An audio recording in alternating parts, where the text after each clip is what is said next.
enfin un domaine où personne ne détrônera la France. Les Français sont-ils vraiment plus malades que le reste de l'humanité? Ou bien y a-t-il d'autres causes à cette boulimie? En voiture! Ce train à destination de Pharmacity desservira les gares de essais cliniques, autorisation de mise sur le marché, évaluation médicale, prix, marketing, effets secondaires. Attention à la marche! Le Médoc Express suivra l'itinéraire d'un médicament dans le système de santé. Quand le médicament paraît, la famille pharmaceutique s'agrandit. Passé l'émotion de la naissance, un brevet est vite déposé avec un R pour Registreude. Un nouveau marché s'éveille. Car il a beau vendre de la santé, le secteur n'a rien d'une entreprise de charité. Il sauve des vies, c'est vrai. Mais dans industrie pharmaceutique, il y a industrie. Un médicament est un produit. L'arthrose, par exemple, représente un marché que le laboratoire Merck a voulu conquérir avec le Vioxx. Mais le 30 septembre 2004, 5 ans après son lancement, le laboratoire retire brutalement le Vioxx du marché. Le médicament provoque des effets secondaires graves, voire mortels. Martine Forlini avait mal au dos. Elle a ingurgité du Vioxx pendant 3 ans. Peu après le retrait, elle se retrouve à l'hôpital. J'ai fait un accident vasculaire. On s'en est pas rendu compte. J'en ai fait un autre en janvier 2005, le 16 janvier. J'en ai fait un troisième le 21 janvier 2005. J'ai tout un côté qui est, pour ainsi dire, paralysé. Je ne peux plus me servir du bras gauche. Pendant 18 mois, j'ai fait des séances d'orthophonie parce que je ne pouvais plus parler. Du moins, je parlais très très mal. Aujourd'hui, j'ai toujours très très mal au dos. Voilà. Et donc, maintenant, je dois vivre avec, faire avec.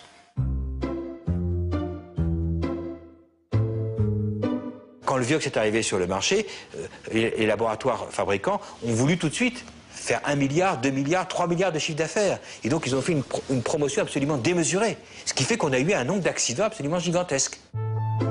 Comment le Vioxx a-t-il pu se trouver un jour dans les pharmacies? Avant de vendre leurs nouveautés, les laboratoires sont pourtant censés mener des essais cliniques, c'est-à-dire étudier leur efficacité et leurs effets secondaires sur les gens.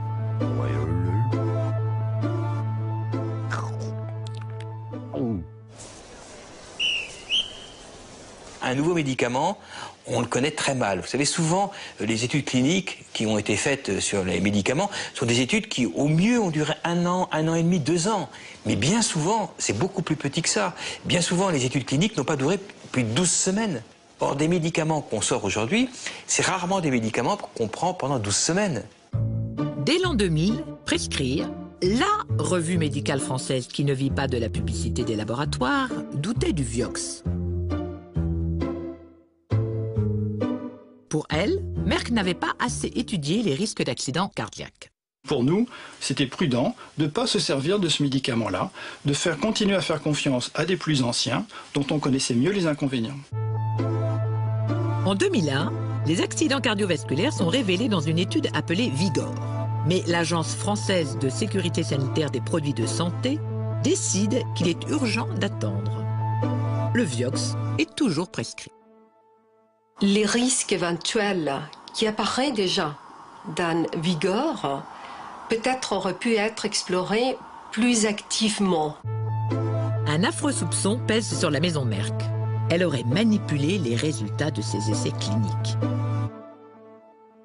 Un soupçon qui jette le doute sur l'ensemble des essais menés par les laboratoires. Aujourd'hui, il arrive que 40-50 pays soient inclus dans un essai.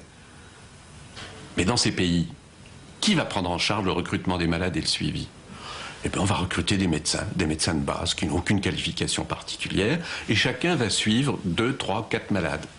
Et à la fin, on aura nos 2000 malades. Tout ça va être centralisé au niveau du laboratoire central de l'entreprise industrielle. Et on va traiter les résultats. Et c'est là où on sait très bien comment sont traités les résultats. À savoir que le nombre de dossiers est considérable, où on sait et on a la preuve que les résultats qui gênent, on n'en parle plus. Je vous assure que ça se passe comme ça. On n'y croit pas au début, mais c'est absolument incroyable. C'est de la prestidigitation. Le président du lobby des laboratoires, lui, ne se voit pas du tout en magicien. Il faut avoir à l'esprit que les études cliniques ne sont pas conduites n'importe comment par les entreprises pharmaceutiques. Tout est fait d'abord pour protéger les patients, ça c'est un point extrêmement important, et tout est fait également pour obtenir des données, obtenir une évaluation qui soit la plus rigoureuse, la plus scientifiquement incontestable. Sauf qu'aux États-Unis, c'est également incontestable, plus de 100 000 accidents cardiovasculaires et 30 000 morts sont imputés au Vioxx. Le laboratoire Merck prévoit 5 milliards de dollars pour indemniser les victimes. La firme a refusé de nous accorder un entretien. Pour ce qui est de la France, difficile d'obtenir des chiffres. Je pense que dire qu'environ 1000 effets indésirables peut être un chiffre raisonnable. Le bilan officiel s'élève en fait à 32 morts. Mais on ne connaîtra jamais les véritables dégâts du Vioxx. L'agence n'a pas compté, ni même suivi les victimes, comme Martine Forlini, après le retrait du Vioxx. Si je n'achète pas la presse pour le lire, personne ne m'en parle. Aucun médecin. Aussi bien où j'étais hospitalisée, on ne reconnaît même pas que c'est dû à ce médicament. Attendez, il n'y a jamais rien en France. Les structures de contrôle, de pharmacovigilance sont peu actives, quasiment secrètes. Officiellement, elles doivent mettre leur rapport, mais ce sont toujours des résumés de rapports. Et lorsque vous voulez des détails, il n'y a que les détails qui comptent pour se faire une idée. C'est pas de regarder les conclusions de la commission, c'est de regarder sur quoi elle s'est fondée pour prendre sa décision. Ça, vous ne pouvez pas les obtenir. Estomaqué par cette affaire, François Autain, sénateur et médecin, réclame une commission d'enquête sur le circuit du médicament. J'aurais souhaité effectivement une commission d'enquête, je l'ai demandé, mais j'ai le sentiment que mes collègues de la majorité sénatoriale ne souhaitaient pas qu'on pousse nos investigations trop loin. Je ne sais pas pour quelle raison, mais il m'a semblé, peut-être me trompe-je. François Autain obtient quand même la mise en place d'une mission d'information dont le rapport est enterré en juin 2006, illico presto. On a appris ce dont, malheureusement, je me doutais, ce que je craignais, c'est que l'industrie pharmaceutique exerce sur la communauté médicale au sens large et les autorités sanitaires de notre pays une emprise qui, évidemment, porte atteinte à leur indépendance. Allez-y. 1 et 2 et 3 et 4 et 5 et 6 et 7 et 8 et 9 et 10 et 11 et 12. Mais aujourd'hui, avec Julieta, Amélie du laboratoire Lily ouvre. D'ailleurs, j'ai un caramel Charlotte. Du diabète de type 2. Chaque année, l'industrie pharmaceutique régale les médecins au MEDEC, le salon des généralistes. Libérer la médecine de l'emprise de l'industrie, voilà en toute simplicité l'ambition du collectif de médecins indépendants de Philippe Foucras, le Formandep.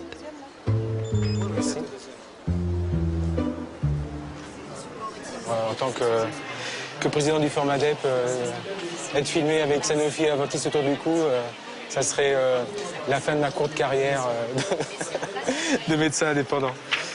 Ce grand idéaliste, qui boycotte le champagne offert par l'industrie, s'est prêté au jeu d'une visite guidée des stands. Alors, ce qui est intéressant, c'est de voir le nombre de gens présents en fonction du stand. Ça, c'est quand même un appel important, la bouffe.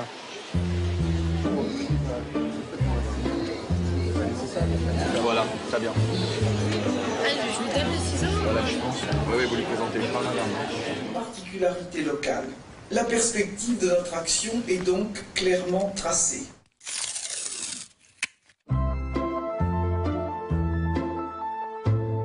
Une fois évacuée la formalité des essais cliniques, les laboratoires commencent leur travail de VRP. Deuxième étape de la tournée, la commission d'autorisation de mise sur le marché.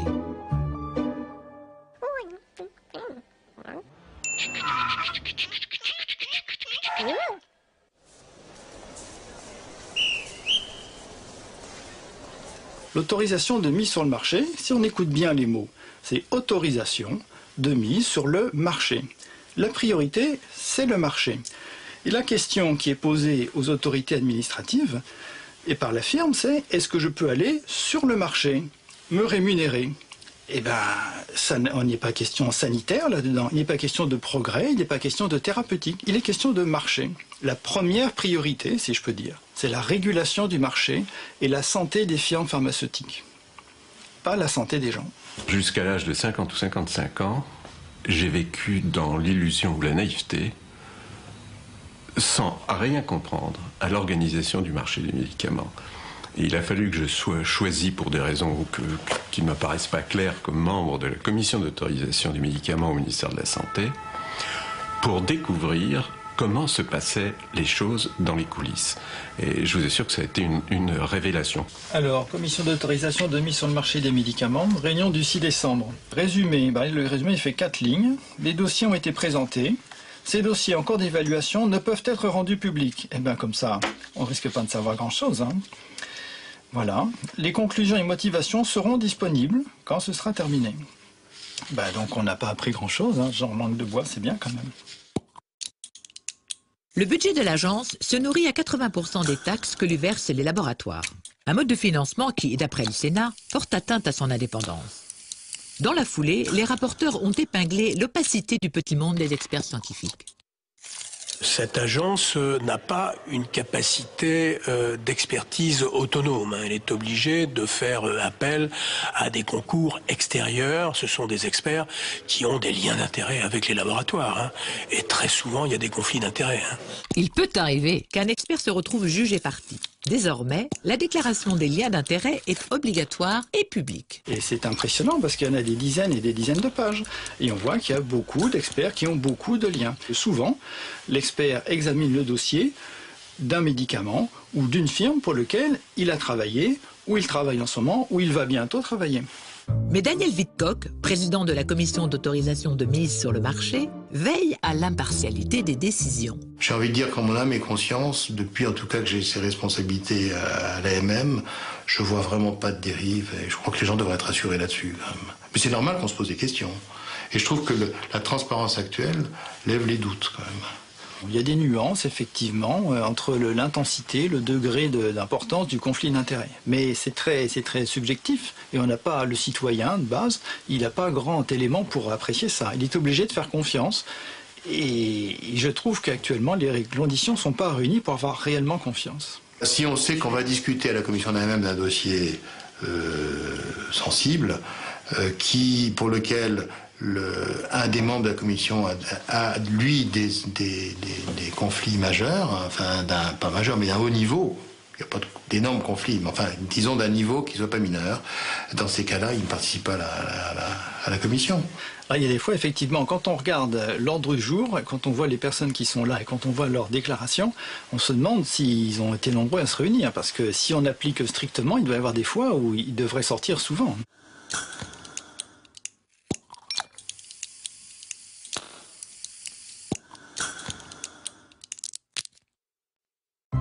Consultants, chargés d'essais cliniques ou encore actionnaires, 67% des experts que consulte l'agence sont liés à l'industrie pharmaceutique. Quant aux déclarations d'intérêt des membres permanents de la commission d'AMM, si l'on a bien lu le règlement, elles sont scrupuleusement épluchées à chaque réunion. Et aucun d'entre eux n'est exempt de lien. Il n'y en a aucun qui...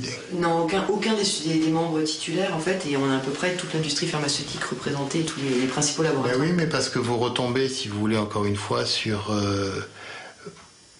dans l'appel à candidature qui a eu lieu donc pour la dernière mandature, quelqu'un qui ne déclare aucune relation avec l'industrie, qui serait candidat. On reçoit une lettre du docteur Intel qui se porte candidat pour faire partie de l'évaluation des médicaments, qui n'a aucun conflit d'intérêt. Je doute fort que ce soit quelqu'un qui connaisse l'évaluation des médicaments. Je ne vois pas au nom de quoi l'État et les patients se priveraient de la capacité d'expérimentation et de développement d'un médicament avec les personnes les plus compétentes pour le faire. L'indépendance d'un expert est le gage de son incompétence. Tel est le credo des industriels, repris en chœur par les pouvoirs publics. Voilà acquittés d'une phrase les 1200 experts permanents et occasionnels de l'agence. Plus un expert est fréquemment consulté, ou plus il occupe un poste important, secrétaire, vice-président, etc., de ces commissions, plus il a de contrats avec l'industrie. Et on atteint un groupe d'une cinquantaine de ces 1200 qui est très intéressant, puisqu'ils ont entre 10 et 51 contrats avec l'industrie. Il faut bien voir ce que représentent des sommes pareilles. Ce sont des hommes qui sont des employés, il n'y a pas d'autre nom, de l'industrie. Et il est clair que ces hommes, dont la plupart sont des universitaires de médecine, ajoutent 50% à leur salaire, mais peuvent parfaitement le doubler, ou beaucoup plus. J'ai envie de dire que la fonction d'expert, pour un acteur de l'AMM, quels que soient les groupes de travail dans lesquels il est, c'est un acte militant, parce que sur le fond, ça ne lui rapporte rien. J'avais demandé qu'au moins le président et le vice-président n'aient pas de lien d'intérêt avec les laboratoires. Je ne sais pas ce qu'il en... Enfin, je sais que cette recommandation n'a pas été retenue. Hein. Le jour où vraiment on a envie de trancher ce débat-là, on peut supprimer les experts. Mais je ne suis pas sûr qu'on y gagne. Je ne crois pas qu'on puisse être libre quand on juge son employeur. Bien. Même si la question du handicap est chez Xavier Bertrand, s'il y a des questions de santé, on recevra volontiers. Je vous remercie, madame. Madame la ministre. Nous allons alors deux doubles, triple marche, il y en a une autre. Ah oui, bonjour, madame la ministre.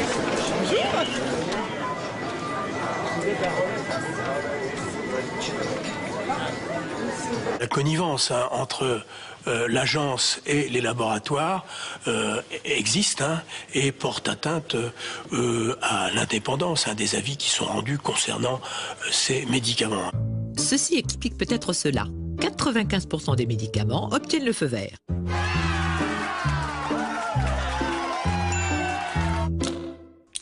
La plupart des médicaments qui sont mis sur le marché aujourd'hui sont des médicaments qui n'apportent aucune amélioration par rapport à la panoplie de la thérapeutique qui existe déjà. Troisième étape dans le parcours du combattant, enfin dans la promenade de santé des laboratoires. La Haute Autorité de Santé, ou HAS. Là, on s'interroge enfin sur le progrès que les nouveaux médicaments apportent par rapport à ceux qui existent. C'est l'évaluation de l'amélioration du service médical rendu, ou dans le jargon ASMR. Les médicaments sont notés de 1 pour les meilleurs à 5 pour les plus mauvais, qui arrivent à la HAS, la valise presque vide. Oups.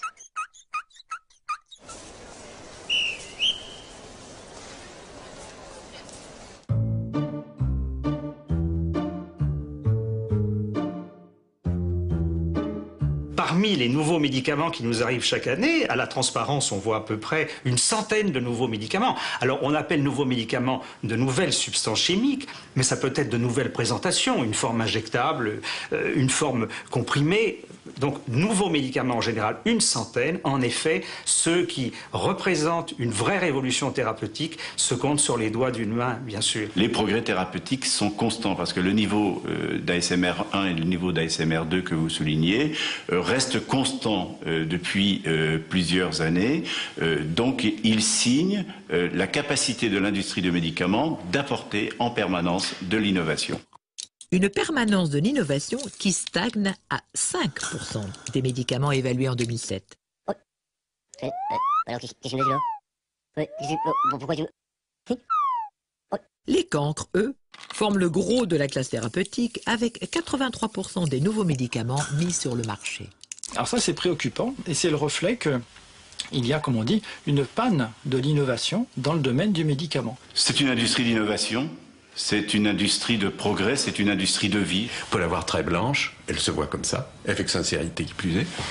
On peut la voir très noire aussi, compte tenu de tous les accidents qui se produisent et du désintérêt extraordinaire qu'elle marque pour les véritables problèmes de santé publique.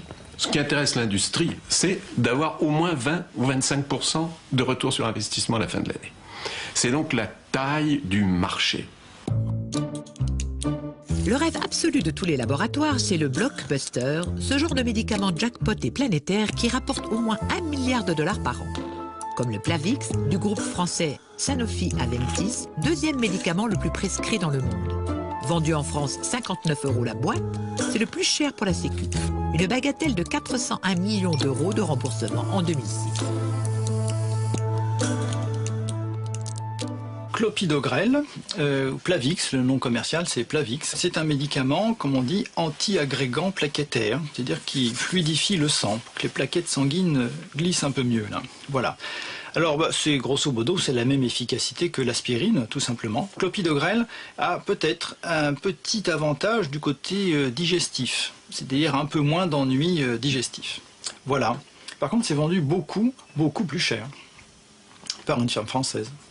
Plavix est un produit extrêmement innovant qui répond à un besoin médical fort, c'est d'éviter la récidive d'attaque cérébrale ou d'infarctus du myocarde chez des patients à risque et avant tout de sauver des vies.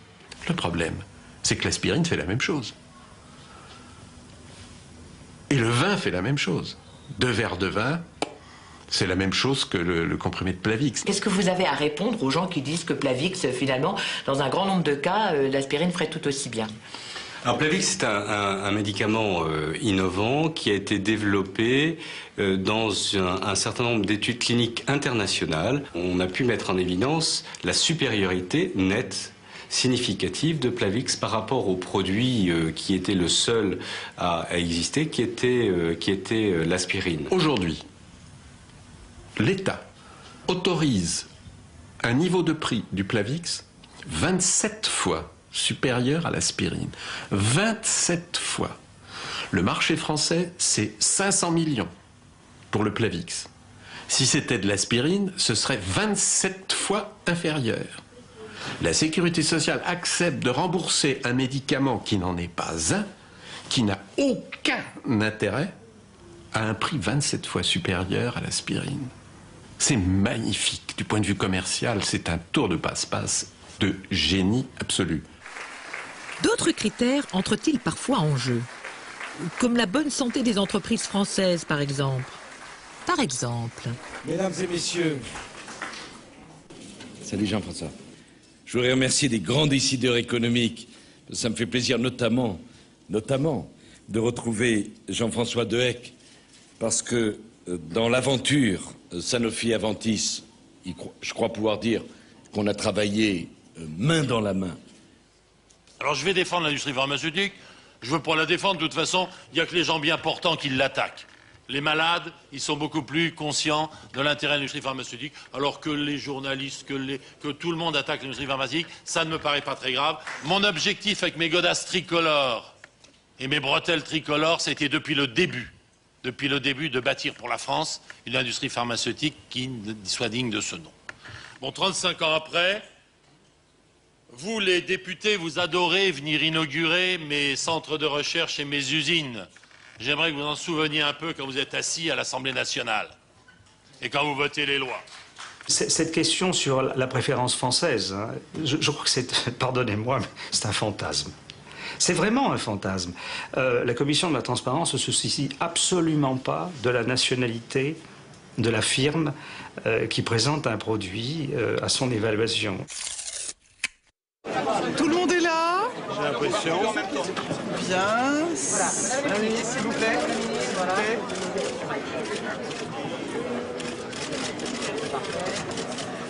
Alors un jour, j'inaugurais une école. Je coupe donc un petit morceau de ruban et j'entends un morceau à un petit gamin de 6 ans qui était là et je lui dis tu mets ça dans ta poche et tu auras des bonnes notes toute l'année. Le gosse me regarde et il me fait ça c'est bien une promesse de politicien. Merci beaucoup. On aura des bonnes notes. Et comme ça vous aurez des bonnes notes pour l'année. Voilà.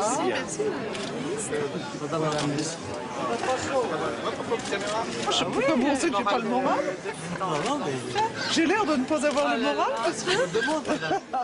Si les nouveaux médicaments sont inutiles ou presque, cela ne les empêche pas de creuser le trou de la Sécu.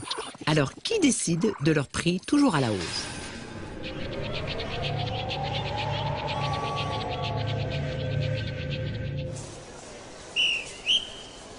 C'est le comité donc économique des produits de santé. C'est donc une espèce de structure hybride qui comprend des représentants de l'État, des représentants de la sécurité sociale qui sont très très minoritaires. Et vous remarquerez que ce sont eux qui payent, mais ce ne sont pas eux qui ont finalement le dernier mot. Et c'est donc une structure qui fixe le prix du médicament après l'avoir négocié avec les laboratoires, encore que cette négociation existe que pour certains types de médicaments, parce que pour les médicaments les plus efficaces, il n'y a pas de négociation. Le prix du laboratoire est automatiquement celui du comité. Car depuis 5 ans, l'État permet aux laboratoires d'imposer leur prix pour les médicaments étiquetés ASMR 1, progrès majeur, et 2, progrès important. Mais il ne faudrait pas croire que les mauvais sont gratuits. Ils sont chers aussi. Le mot cher, ça n'a pas de sens pour le médicament. Hein, ça n'a pas de sens. Le prix des médicaments, c'est en réalité une question de catégorie. C'est-à-dire, lorsque vous payez un sirop pour la toux, vous n'allez pas le payer très cher. Lorsque vous payez un médicament du sida, vous allez le payer plus cher. C'est comme ça. Hein, si un nouveau médicament arrive, même s'il n'est pas meilleur que ceux qui l'ont précédé, on ne va pas lui donner le prix de l'aspirine, on lui donne le prix d'un médicament du sida. Et donc il aura une ASMR 5, c'est-à-dire pas de progrès, ou 4 s'il y a un petit progrès, et néanmoins, il coûtera 15 € par jour ou 25 € par jour, parce que c'est le genre de prix des médicaments du sida. Les médicaments sont un peu une exception dans les objets qui sont commercialisés, à savoir qu'il n'y a pas beaucoup de rapport entre le prix des médicaments qui sont mis sur le marché et leur efficacité, au sens où ce serait le supplément d'efficacité qui justifierait une différence de prix. C'est souvent pas le cas. Et la crise de l'innovation dont tout le monde parle dans l'industrie pharmaceutique est telle qu'aujourd'hui, les sommes dépensées sont monstrueuses par rapport aux nouveaux médicaments créés. Mais je voudrais que l'on n'oublie pas que les entreprises sont des entreprises, que la recherche, que le développement d'un nouveau médicament, ça demande 800 millions d'euros, et il faut bien qu'à un moment donné, cette entreprise retrouve le retour sur ses investissements. Alors, ce qu'on pourrait dire à l'industrie pharmaceutique, c'est si vous demandez des prix qui correspondent aux investissements que vous avez faits, dans ce cadre-là, ça donnerait un droit aux consommateurs, aux usagers, au pouvoir public, de se mêler de la recherche que vous faites. Cet argument, il est un peu... je suis toujours surpris que l'industrie pharmaceutique l'emploie, parce qu'il justifierait que du coup, on se mêle de ces affaires beaucoup plus. Or, l'industrie pharmaceutique ne veut surtout pas qu'on se mêle de ces affaires. Et on comprend pourquoi. Voir l'histoire du Mopral du laboratoire AstraZeneca. Il était une fois un médicament fort utile contre l'ulcère et le reflux gastrique. Le Mopral. Hélas, le 14 avril 2004, à minuit 1, le brevet tombait dans le domaine public et son générique, fabriqué à l'étranger, franchissait nos frontières par camions entiers.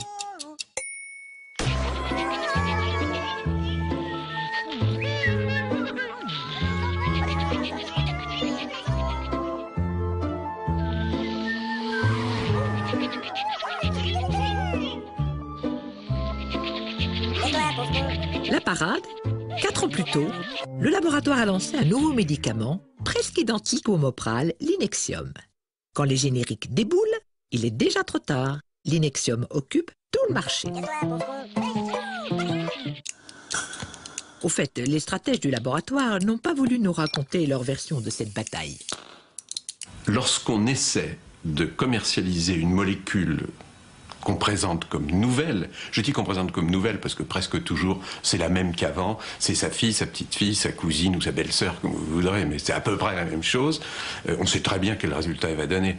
À un cheveu près, ce sera un peu mieux ou un peu moins bien que la précédente. Ce que je peux dire, c'est que les règles sont simples. Lorsque les médicaments sont un peu meilleurs, c'est le cas de l'Inexium que vous avez cité, nous les payons à un prix tel que ça ne nous coûte pas plus cher que les prescriptions de l'ancien. Pas plus cher, c'est vite dit. D'accord, l'Inexium coûte moins cher à la Sécu que le Mopral. Mais en 2006, c'était le 4e médicament le plus remboursé. Avec les génériques, c'eût été forcément moins. Qu'est-ce que ça veut dire un médicament qui est générique? Ça veut dire que les brevets sont tombés, ils sont plus protégés par un brevet, donc ils appartiennent quand même à quelqu'un, ils appartiennent à la puissance publique. Or, le problème, évidemment, c'est que la puissance publique ne défend pas ce qui lui appartient, c'est quasiment, en fait, ça fait partie quasiment du service public, un médicament générique. D'une certaine façon, oui. Oui, l'État se vole et ensuite proteste contre les prix de l'industrie pharmaceutique. La sécurité sociale finance des médicaments qui coûtent plus cher, mais qui n'ont aucune raison de remplacer des médicaments qui sont plus anciens, moins chers, et qui apportent aux malades un soulagement que ces nouveaux médicaments ne vont pas améliorer beaucoup plus.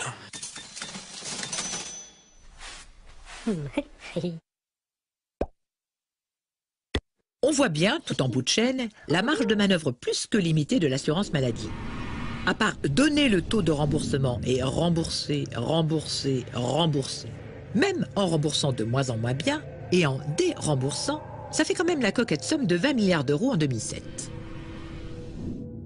Aujourd'hui, les laboratoires qui sont confrontés à une crise de la recherche, puisqu'ils ne trouvent plus rien, quoi. Donc ils sont bien obligés de compenser ce tarissement de produits vraiment révolutionnaires par un effort sur le marketing.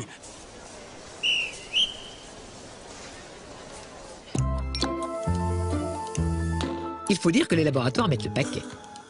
Pour vanter leurs nouveaux produits, ils envoient aux médecins des visiteurs médicaux. En France, un généraliste voit défiler en moyenne 333 visiteurs médicaux par an. Dites 333, 333, 333. Bref, l'industrie investit 25 000 euros par tout-vib et par an. Rien n'est laissé au hasard. La majorité des médecins sont des hommes, les 3/4 des visiteurs médicaux sont des visiteuses.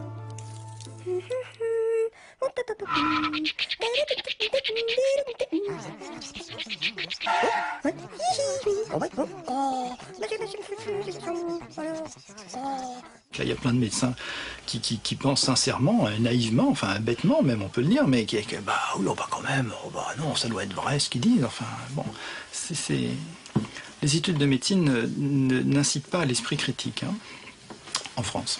Un visiteur médical, c'est un monsieur qui a été formé par un laboratoire autour d'un produit sur lequel il a beaucoup travaillé. On lui a appris à répondre à toutes les questions. C'est un petit dictionnaire ambulant. Les documents remis par le laboratoire sont très didactiques, raffinés, efficaces, et donc on apprend vite et on mémorise vite, plus vite que sur un texte en noir et blanc. Personnellement, je vois 15 laboratoires par semaine. Ça prend 2 heures. Ma problématique, c'est que les professionnels de santé soient aussi compétents pour décrypter l'information que l'industrie pharmaceutique l'est pour la diffuser. Alors le deuxième problème, c'est qu'ils croient qu'ils sont hyper compétents, puisqu'ils sont docteurs. Un jour, on m'a dit, mais vous avez prêté serment. Donc j'avais reçu la grâce qui permettait d'être totalement capable de pouvoir faire la part des choses entre la publicité, l'information, tout comme ça. Alors en fait, rien n'est plus faux. C'est possible que leur service marketing ait remarqué qu'en martelant le nom du produit, il sortira peut-être plus facilement. Ça, c'est possible, parce qu'il faut se méfier de leur service marketing, qui doit quand même exister, qui doit quand même être efficace. Donc, de ce côté-là, peut-être que au niveau du cerveau, il y a des trajets qui font qu'on prescrit plus peut-être. Pas sûr. Ça ne vous dérange pas d'être un maillon de cette chaîne de l'économie d'un laboratoire? Non, moi ce qui m'intéresse, c'est l'intérêt du produit. Si le produit est intéressant, je suis content de savoir rapidement qu'il est intéressant, de façon à l'utiliser rapidement. Et donc, mon intérêt va dans le même sens que le laboratoire. Le rôle de la visite médicale, c'est un rôle d'information, d'éducation du médecin sur le produit lui-même. Le but d'un laboratoire, c'est avant tout de vendre ses médicaments. Et pour le rappeler aux médecins, rien de tel que des petites attentions. De la babiole aux 5 étoiles, le tout est d'entretenir l'amitié. Karting, golf, découverte de truffes. J'arrive même plus à me souvenir de tout ce qu'on a pu faire. En 1994, une loi interdit les cadeaux. Mais la loi ne suffit pas. L'État en remet donc une louche en 2004 avec une charte de la visite médicale. Fini les cadeaux, mais liberté totale pour un matraquage promotionnel inscrit en toutes lettres. La visite médicale a pour objet d'assurer la promotion des médicaments et de contribuer au développement des entreprises du médicament. Je présentais personnellement un produit d'un traitement du cholestérol qui s'appelle le Tahor. Il Il y a eu un concurrent qui est arrivé relativement récemment, 2004-2005, qui s'appelle le Crestor, d'un laboratoire concurrent, AstraZeneca. Quand ce médicament est sorti, la réaction de Pfizer a été de réunir l'ensemble des visiteurs médicaux. On nous a distribué à chacun une veste de treillis.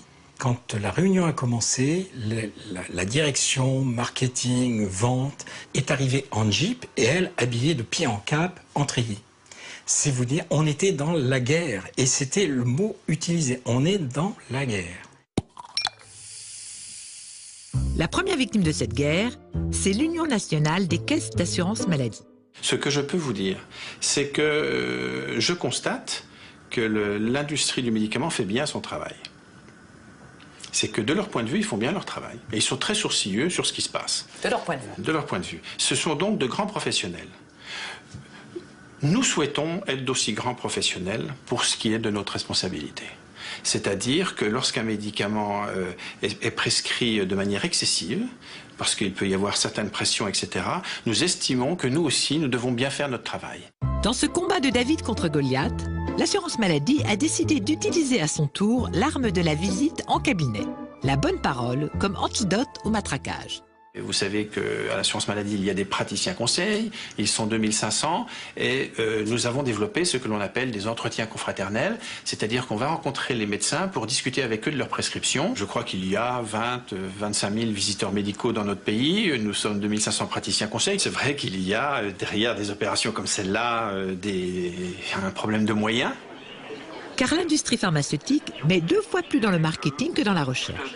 Résultat, l'essentiel des sources d'information des médecins provient de l'industrie. Elle concocte avec plaisir congrès et séminaires pour les toubibs. Tout comme elle se dévoue pour financer à 98% la formation continue obligatoire. Et 1,7 million de... Ça vous intéresse, la formation en ligne? Sûr. Ils sont dans une salle, on a simulé 6 médecins qui se parlent avec leur webcam. Et la Sanofi Aventis, bien sûr, c'est 100% service. Il n'y a rien de... On ne demande rien en échange. C'est pour faciliter la formation. Est-ce que vous, les professionnels, les médecins experts que vous allez mobiliser comme ça, vont dire au début, eh bien, je suis payé par Sanofi, ou je suis payé par comme ça? Il faut faire très attention. Parce que c'est la loi oui, qui est la loi. Chaque formation sera précédée de la déclaration d'intérêt des médecins. Voilà, sans problème. Responsable de formation, intervenant dans un congrès ou même invité au journal de 20 h, en théorie, tout médecin qui parle de médicaments en public doit déclarer ses liens d'intérêt avec l'industrie. C'est la loi. Je dois, conformément à la loi, dire que je n'ai aucun lien avec aucune entreprise de produits de santé. Aucun lien direct, indirect, aucune entreprise de produits de santé. Naturellement, ai-je besoin de le dire, je n'ai aucun lien d'intérêt avec l'industrie pharmaceutique.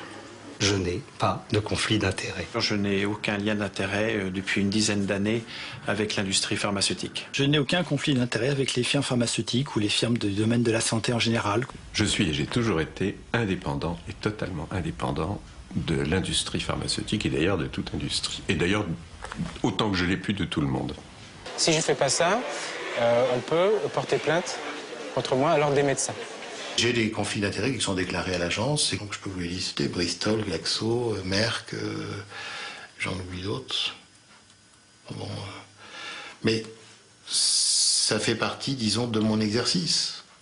Personnellement, j'ai aucun intérêt avec l'industrie pharmaceutique, sauf des actions. L'industrie du médicament ne revendique pas l'exclusivité de la formation du médecin. Les actions de formation ne peuvent pas être des actions de promotion. Le financement doit être totalement transparent pour les médecins qui participent à cette formation. Quand l'industrie du médicament participe à faire en sorte que, effectivement, nos médecins soient présents dans les grands congrès internationaux, dans la transparence, totalement dans la transparence, j'en suis plutôt heureux et plutôt fier. D'abord, j'ai toujours pensé que la transparence n'est rien, ce qui compte c'est la clarté. Il ne s'agit pas de laisser voir, mais il s'agit d'éclairer. Parce que les gens ne peuvent pas regarder dans toutes les directions à la fois. Donc la transparence, c'est un mauvais signe. Transparence, totalement dans la transparence. Transparent. Complètement transparente, cette campagne de sevrage tabagique, en fait financée par le laboratoire Pfizer à l'occasion du lancement du Champix, un médicament pour arrêter de fumer. Au moment où le gouvernement déclare la guerre totale à la cigarette, voilà qui tombe à pic. Mise sur le marché du Champix, février 2007. Remboursement des traitements pour le sevrage tabagique, février 2007. Vous ne trouvez pas qu'il y a une concordance des temps intéressante entre ces deux événements? C'est possible, mais je ne ferai pas de commentaire sur ce point-là. Dommage, car les effets secondaires du Champix, du genre brutal, ont posé problème à l'agence du médicament dès le départ. Ces effets secondaires, Vanessa Volo peut en parler. Elle qui pensait avoir trouvé une solution radicale pour arrêter de fumer. Dès le premier jour, j'ai été assez surprise que j'avais ma mâchoire qui était un peu bloquée. Je sentais ma mâchoire se raidir. Je trouvais ça bizarre, mais je me suis dit bon. Et au fil et à mesure des jours, je me sentais de plus en plus fatiguée. Et puis surtout, j'ai commencé à vraiment à me sentir très déprimée, à me renfermer complètement sur moi-même. Jusqu'à un soir où j'étais chez moi et j'étais pas bien. Et je me disais oui, personne ne m'aime, je suis seule et abandonnée. Enfin, j'étais dans un très mauvais délire. Et je me suis dit la solution, c'est me suicider.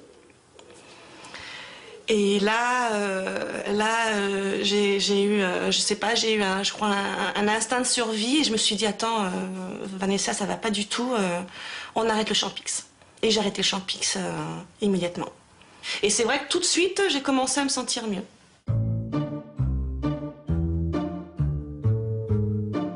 Un certain nombre de personnes avaient des troubles de l'humeur lorsqu'ils étaient sous Champix. Est-ce que vous pouvez développer troubles de l'humeur? Troubles de l'humeur, c'est essentiellement des idées suicidaires ou également des actes, des tentatives de suicide.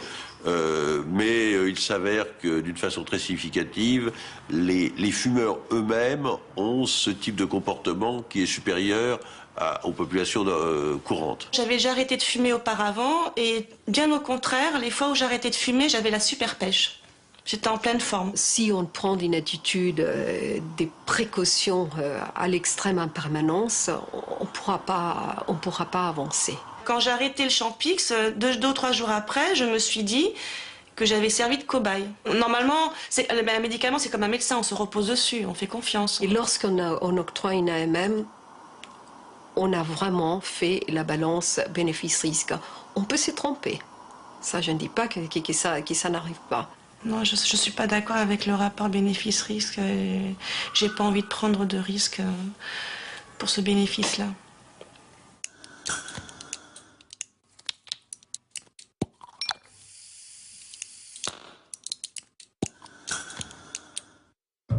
Depuis le début, l'agence suit attentivement le Champix avec un plan de gestion des risques dit PGR. Le but d'un PGR, confirmer ou infirmer la survenue des effets secondaires d'un médicament. Et pour le Champix, les effets psychiatriques se confirment. De plus en plus, maintenant, les médicaments pour lesquels on constate que l'évaluation n'a pas été suffisante et que normalement on ne devrait pas accorder l'autorisation de mise sur le marché. Cette autorisation est malgré tout accordée par la Commission dans la mesure où cette autorisation est assortie par un plan de gestion des risques. Ça permet effectivement de déculpabiliser les membres de la Commission, mais à mon sens, ça constitue un alibi, c'est une véritable mascarade. En plus des PGR, la panoplie du service après-vente comprend des études de pharmacovigilance. Mais seule 1 sur 10 arrive à son terme. Alors que les effets secondaires, tous médicaments confondus, représentent 40 000 cas chaque année en France. Depuis son lancement en 2006, l'agence surveille aussi l'Acomplia, un médicament contre l'obésité et le diabète fabriqué par Sanofi Aventis. Acomplia permet de réduire de façon significative le poids de ces patients et en même temps, et de façon indépendante, d'améliorer le taux de sucre dans le sang. Mais alors pourquoi une ASMR 4 ? C'est profondément injuste si c'était un si bon médicament. ASMR, c'est le A pour amélioration. Ouais. Amélioration par rapport à quoi? Eh bien par rapport à rien aujourd'hui, puisque aujourd'hui, il n'y avait aucun médicament auquel on puisse se comparer. Ça aurait dû être une ASMR 1 alors. Les critères de l'HAS aujourd'hui pour attribuer une ASMR majeure de niveau 1 sont ceux d'une réduction de la morbimortalité, donc une réduction des morts. Ni une, ni deux, ni trois non plus. En termes d'amélioration du service médical rendu, ce médicament innovant, à 76 € la boîte, ne réduit pas les morts, mais les kilos. Il permet d'en perdre 5 en moyenne et de les reprendre immédiatement après l'arrêt du traitement. Le progrès thérapeutique donné par la Commission à ce nouveau médicament a été 4 mineur. Ça veut dire que ça marche un tout petit peu mieux que quand on ne donne rien. Il ne me paraît pas que cette évaluation soit scandaleuse. Je crois qu'elle est plutôt rigoureuse. Depuis des années pourtant, Acomplia a été précédé de sa réputation d'arme fatale contre les kilos, de pilule miracle, promise à une longue carrière de blockbuster. Acomplia va arriver, Acomplia arrive, Acomplia est là, Acomplia est dans les pharmacies, ça y est, vous pouvez l'acheter. Bon, ça a duré pendant 2 mois, un espèce de pilonnage dans toute la presse, toujours sur un argument principal, c'est fascinant, un marché d'1 milliard $ va s'ouvrir. Mais rien ne se passe comme prévu pour Sanofi. Dépression, angoisse, des troubles de l'humeur inquiètent l'agence américaine du médicament, la FDA. Elle refuse carrément d'autoriser l'Acomplia aux États-Unis. Bye bye le marché des obèses américains. Ce n'est pas la première fois où un médicament a son autorisation de mise sur les marchés d'un côté de l'Atlantique et pas de l'autre. Et avec des données, si vous voulez, sur le plan scientifique qui sont identiques, mais qui ont pu être analysées autrement. Qu'est-ce que c'est que ces médicaments qui sont bons d'un côté de l'Atlantique et qui sont mauvais de l'autre côté? Donc, il va falloir que les autorités de santé se mettent d'accord. C'est pas possible qu'on continue dans cette situation où on a l'impression, peut-être fausse, mais on a l'impression d'un certain laxisme en Europe par rapport aux États-Unis. Pire pour Sanofi. En France, Acomplia n'est autorisé que pour une catégorie de patients extrêmement limitée, les obèses diabétiques. Adieu, blockbuster à 3 milliards $. La firme essaie aujourd'hui de sauver les meubles sur un marché rikiki. Ce document interne du 14 mars 2008, révélé par le Canard enchaîné, nous informe que la première des priorités pour 2008 est de neutraliser la presse grand public.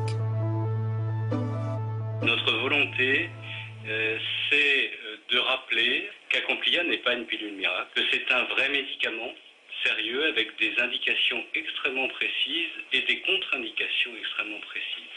Les articles élogieux datent d'il y a un sacré bout de temps quand même. Écrire Acomplia comme une pilule miracle, ça n'est pas élogieux, c'est dangereux.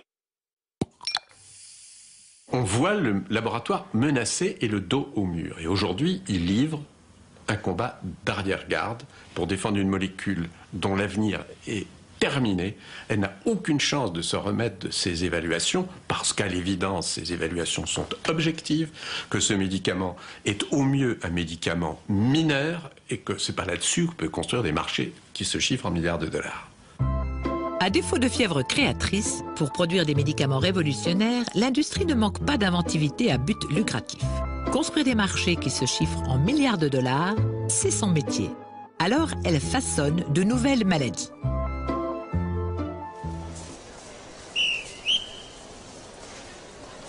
D'abord, il faut que ce soit un traitement préventif, sous-entendu qui va durer toute la vie. Et pour des gens qui ne sont pas malades, dont on pense seulement qu'ils pourraient éventuellement l'être, mais on n'a aucune certitude. Deuxièmement, que ça s'adresse à des maladies de gens riches, dans les pays riches. On ne va pas préparer des médicaments pour la Mauritanie. Troisièmement, il faudrait viser plusieurs maladies à la fois. Parce qu'une seule, c'est tout petit. Au fond, les gens aujourd'hui ont soit plusieurs maladies, soit craignent de les avoir. Les gens bien portants sont des malades qui s'ignorent. L'idée ne date pas d'hier, le docteur Knock et avant lui Molière y avait déjà pensé. Les laboratoires présentent des processus normaux de l'existence comme des maladies, des maux rares comme des épidémies. Face à des médias souvent réduits à l'état de caisse de résonance, ils n'ont aucun mal à transmettre leurs bonnes paroles. Un simple chagrin devient un épisode dépressif, Un gamin plein de vie, un sujet atteint d'hyperactivité à potentiel criminogène.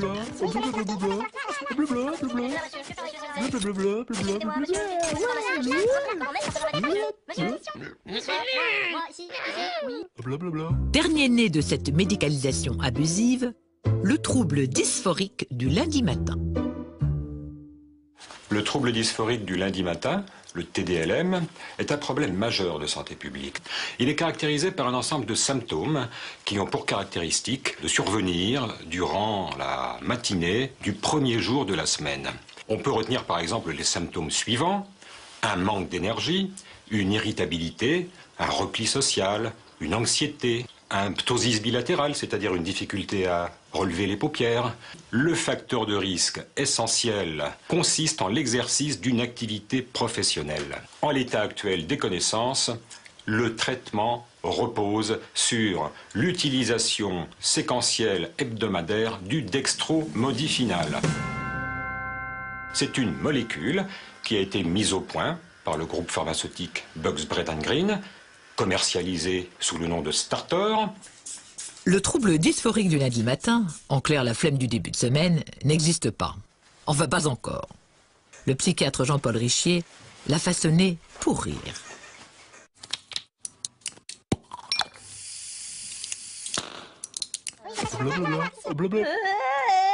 On nous fait vraiment avaler n'importe quoi.